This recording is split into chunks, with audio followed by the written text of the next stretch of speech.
Now then everyone, in this video we're reassembling the suspension with the arms that have the polyurethane bushes fitted. Hope you enjoy. Right, back onto assembly. So we've got our arm, we've got our main bolt. This is the lower control arm, by the way. And we've got our main bolt, we put that in first. Covered in copper grease that is now. And then what I've done is, because I don't have the gear for setting up the castor at the moment, I've just gone with 2/3 shim of the shims at the front that I have at the back. So for example, if I had 15mm of shims at the back, I've got 10mm at the front roughly, and they're covered in rubber grease. I've used rubber grease because it's right next to the bush, so I don't really want the copper grease getting all over the polyurethane rubber. And then we just slot this up into place.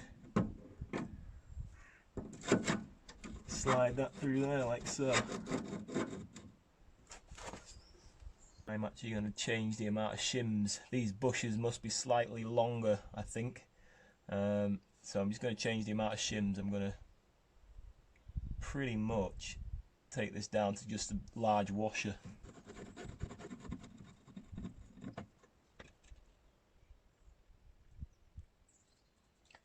Right, so I've just got the large washer and 3 shims on there now. Right, and then at that point we can leave that hanging. So with these shims, you've got a thick washer and then lots of little shims. So your thick washer wants to go to the outside edge, right next to the bush.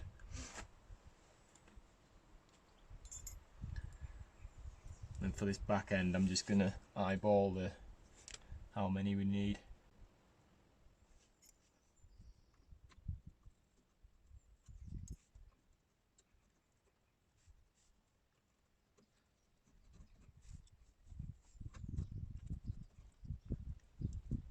So I've got about 3 more shims in the back than the front.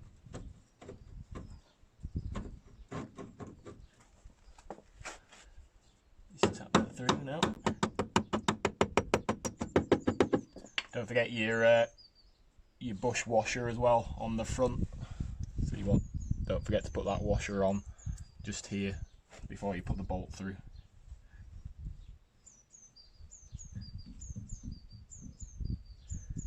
I might just put a couple more shims on there.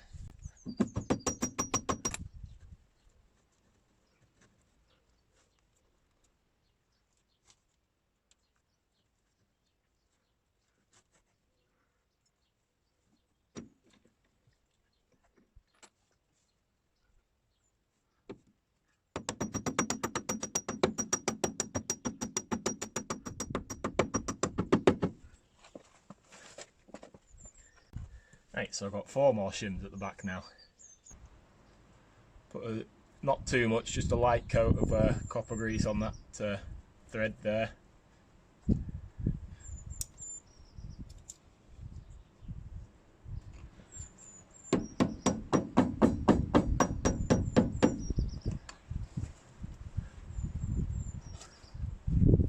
Just going to apply some rubber grease where these washers meet as well, where they mate up with the bush.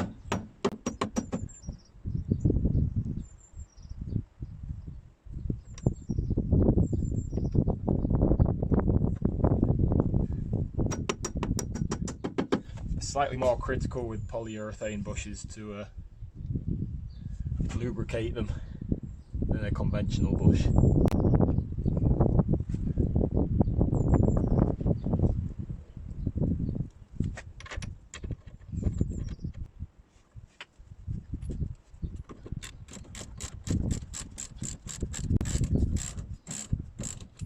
Right, I'm not going to tighten it too far. You should always leave bushes until it's down on the ground before you tighten them up.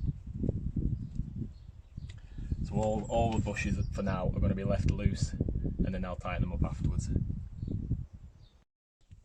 Right, so next we're going to be fitting the spring, and the spring sits in here. This is a plastic seat that this sits on.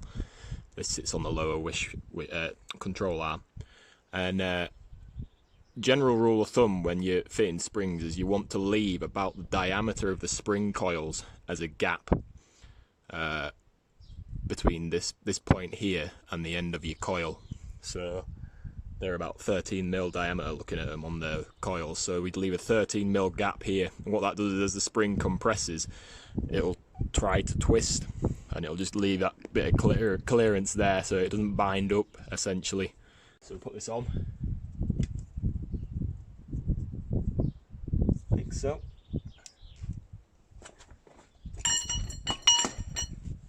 I'm going to try a technique of fitting it without the spring compressor, seeing as I've painted them a nice bright orange, which is most unlike me.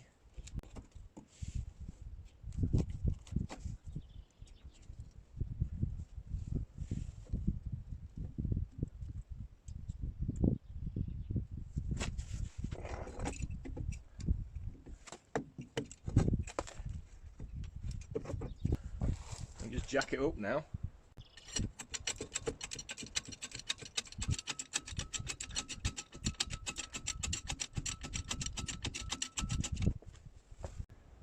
Excellent. Wish I'd been able to get enough time to put a second coat on this this spring. It's just a bit thin in some places, so probably won't be long before it rusts again, but anywho.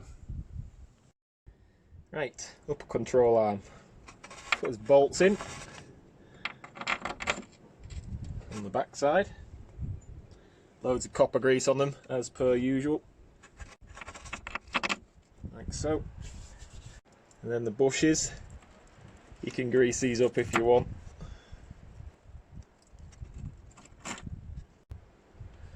And then the control arm slides on like so.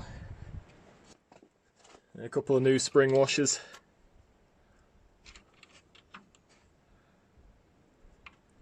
And then your nuts.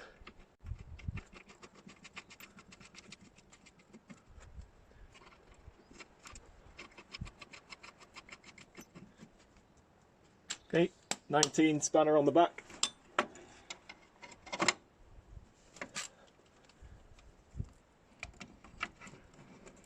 Get your socket on there like so. Wind it up.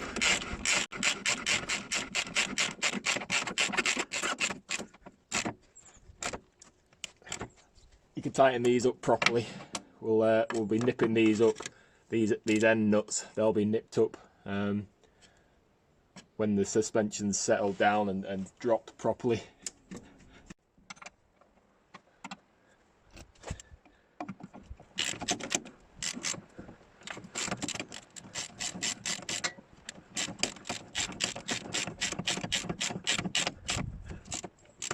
There we have it, that's us sorted on top. Excellent. Right, next up's to fit the hub carrier. I've put new bearings in this. I'll be releasing a video on how to do that. I advise that you do the same as well. While it's all stripped down, you might as well for what it takes and what it costs. So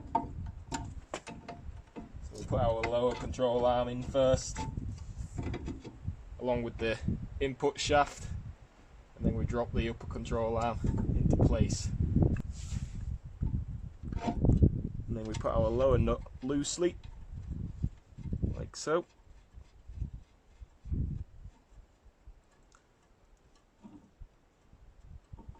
And then we have to jack this up a touch.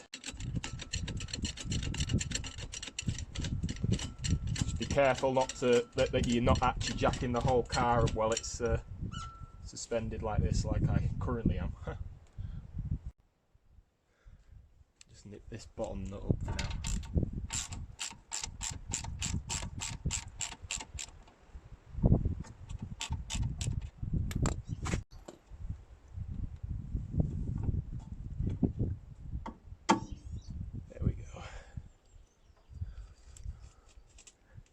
Put loads of copper grease on the ball joints as well, just where they mate. You don't really want it on the threads because I mean, you definitely don't want these coming undone, but you just want it so that it's not so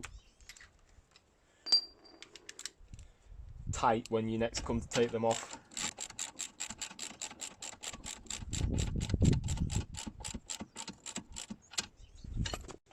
Right, now we can actually release that jack.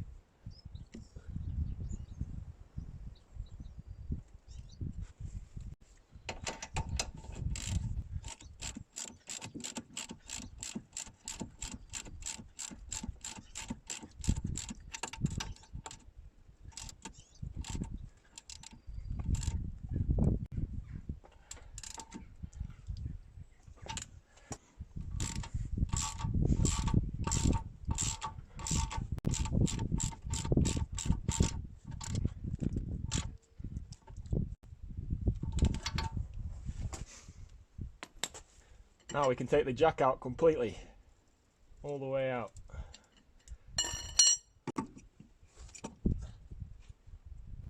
Alright, nice.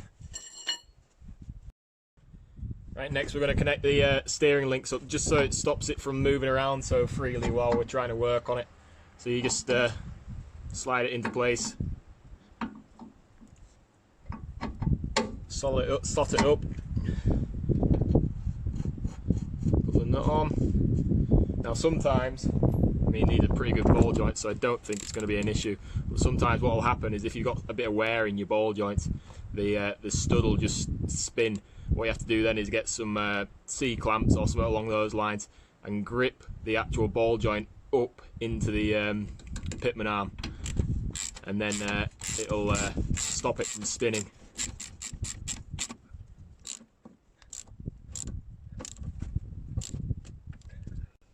And then we just want to keep spinning that castle nut until it lines up with the hole in the stud, and then get a new split pin. Always use a new split pin. Old ones can fatigue and break if you don't. And then everybody always gets carried away with split pins. They always bend them right the way back. Literally, it only needs that much of a bend just to stop it coming out. That's all it's for, so you don't need to get carried away with it. Right, next we install the brake disc. So it's simply a case of just sliding it on the end, spinning it until the splines meet up. There we go. Then pulling the shaft into it. There we go. Then you take your conical washer. Don't forget to put that in. Then we've got a nut. I fit brand new nuts because for the sake of it you might as well. A 32mm.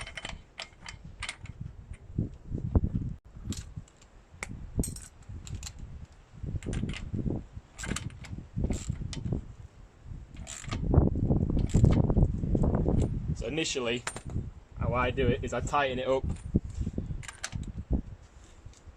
as tight as I can,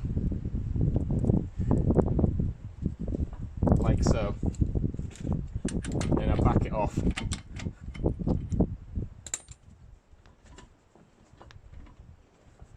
it's quite hard to judge at the moment because the bearing on the other side is pretty bad. But what you want to do, you want to just do that. Right, so I put the wheel back on. I'm just going to spin it like so, and then check top and bottom for play. There's a bit of play just there. So I'm just going to nip it up just a little bit.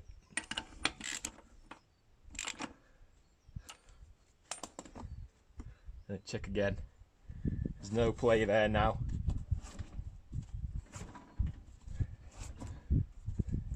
It's not rough or anything like that. Might just back it off just a little bit. It only takes just the tiniest amount of adjustment just to make that bit of a difference.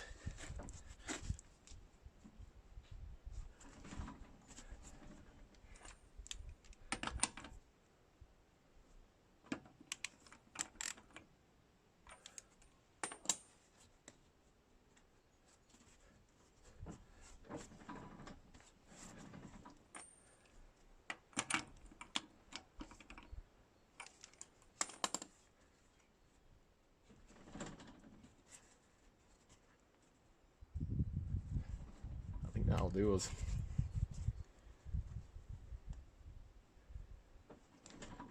Then what you can do is, once you've been driving it for I don't know, say 50 miles, you can actually come back, jack it up and just readjust it, because by that point it won't have formed a groove or a seat where the bearing likes to sit. So you can just adjust up that last bit, because it'll have settled in. That's the thing. So once you got it all adjusted up, tightened up, no play. You can have the tiniest amount of play. Generally, I like to just find that point where there's the smallest amount of play, and then just nip it up that tiniest bit just to get rid of the play. So I use a blunt chisel. You could use a centre punch or a drift, something like that, if you wanted. I just prefer a blunt chisel because it gives that nice straight line. Line it up with the grooves, like almost like a keyway in the half shaft. Just tap it down into there.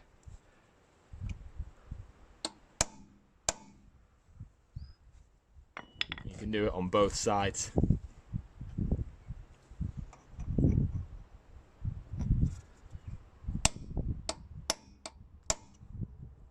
There you go. And that's it, that's locked in place now. That's absolutely spot on. No play. Excellent. Right, next we've got to fit our caliper carrier, which involves sliding this over there, like so. And fitting our bolts. We've got Loctite on our bolts. Just wind those in there like so. It's better to fit all the bolts while everything's loose and then tighten everything up afterwards. Don't forget your dirt shield bolt. It's generally what I do and have to put it in afterwards.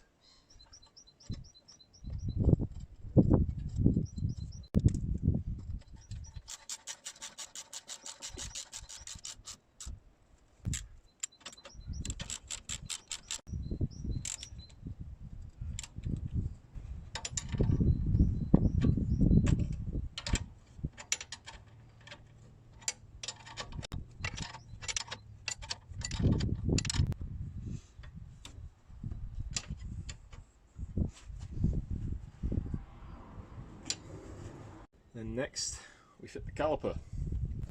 Pads first. Make sure they're nice and clean.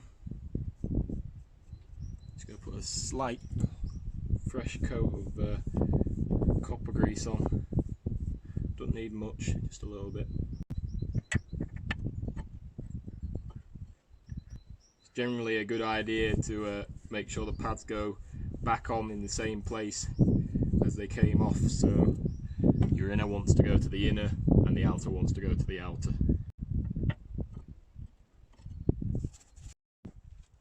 Put our caliper on. Don't forget to put the hoses underneath the upper control arm. Don't put them over the top because you'll be annoyed when you have to take it all apart again. Slide that in there. Put your springs in, your small springs. Make sure there's no dirt in them. Get a bit of copper grease and just apply it to the shoe that presses down on the caliper. Don't need much. And then you want quite a bit on your pin that holds that shoe in place.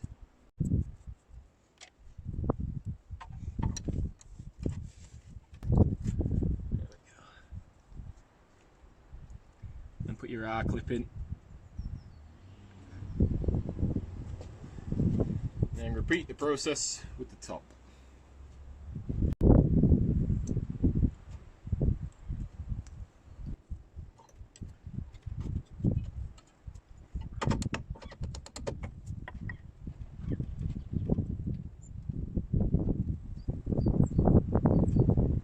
Right, got to undo that now again, so we can put our pipes back in place.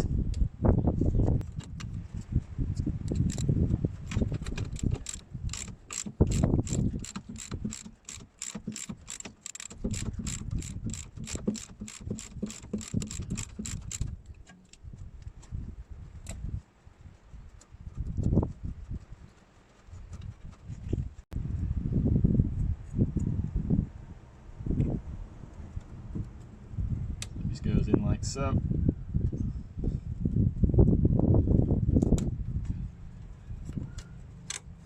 Slides up like that.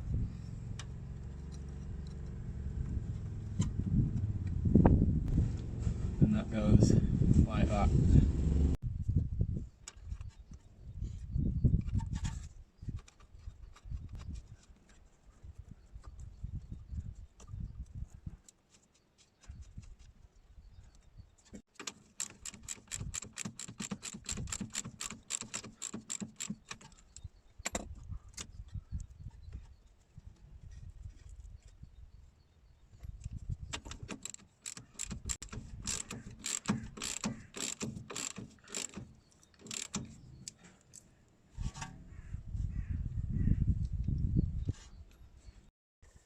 Time to fit the damper. Right, I like to put the top bolt in generally, if I remember, first. What that does is it allows you to then use gravity, have gravity assist you to pull the damper down into the bottom mount. Plenty of copper grease on these studs and bolts.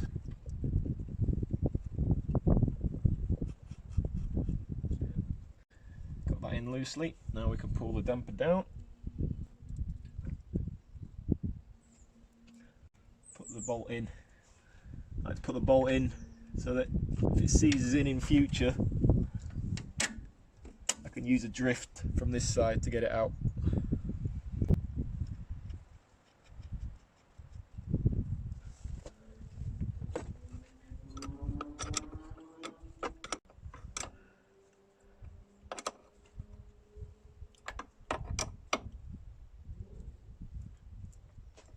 You can tighten that right up. There's a collar inside it that stops it from over tightening. And then you just need to put your lock nut on.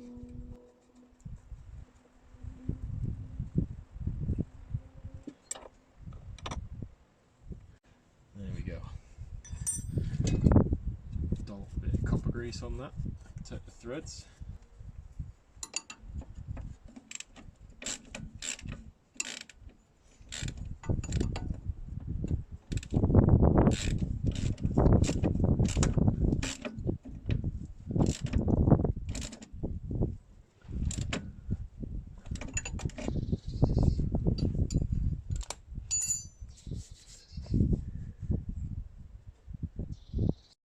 Right, so we've got it on the ground now, and what we need to do, what I did is I drove it backwards and forwards a few times, left to right, hit the brakes a couple of times.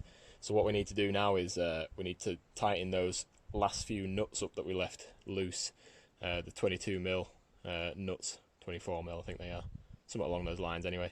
And the best way to do that is on the top ones, on the right hand drive, it's a real ball ache because you got the steering box, you've got the brake master cylinder and the booster unit and everything, so it makes it really difficult. So we're just going to take this windscreen washer fluid reservoir out, and then that's literally a case of pulling that, disconnecting these two leads, and then you can actually sort of muscle it out of there, really wrestle it out, and then you can get to the front nut easily, and the back nut is I mean, I won't get that on camera, to be honest, it's that much of an inconvenience, but yeah, you have to get sort of nestled in there, really. So I'll just pull this reservoir out and then carry on. So you can just see the 24mm socket in the centre of the screen there. What I've done is I've got a wobble drive, like a CV joint almost, a UJ, sorry, and then a long extension, and then you can just get that on there like so.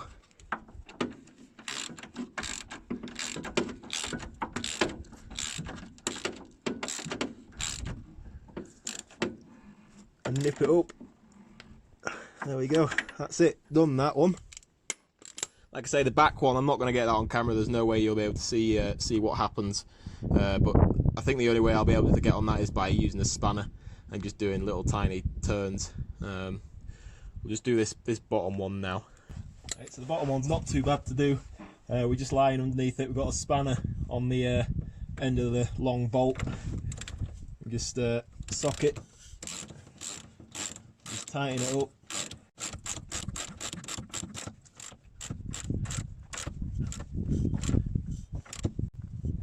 And there you go, that's done, sorted. Right, that's about it really. Just a couple of notes.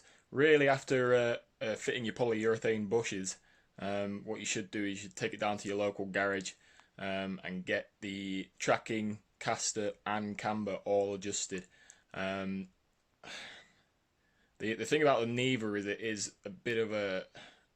It's not the easiest system to set the castor up, especially. Not the easiest system to set up, because you've got to take the spring out essentially and remove that lower control arm to make any adjustments. And I am actually going to have to do that because mine's not far out, but for my liking it's a little bit too light on the steering, and it doesn't self-center as much as I'd like it to. So I'm actually going to strip that back down a little bit and move a couple of shims so that it pushes that lower control arm further forward, which will make the suspension a little bit more stiff, but it will help with that self-centering as I'm driving down the road. So I really recommend that if you're fitting your own polyurethane bushes, you take it to a garage. Maybe an old school style garage is probably a better solution, because if you take it to a modern garage or a large I don't know, a large corporation of garages, they'll probably look at it and think what a nightmare that is. So that's just my 2 cents worth really. That's how I'd look at it. Like I say, I'm gonna have to do mine, but these things happen. It's not far out, certainly a lot better than it was with the polyurethane bushes. It is much nicer ride now. My bushes were absolutely knackered really. Anyway, thanks for watching. I hope you enjoyed it, hope it helps. If you like these videos, please like, comment, subscribe. It's appreciated. Cheers for now.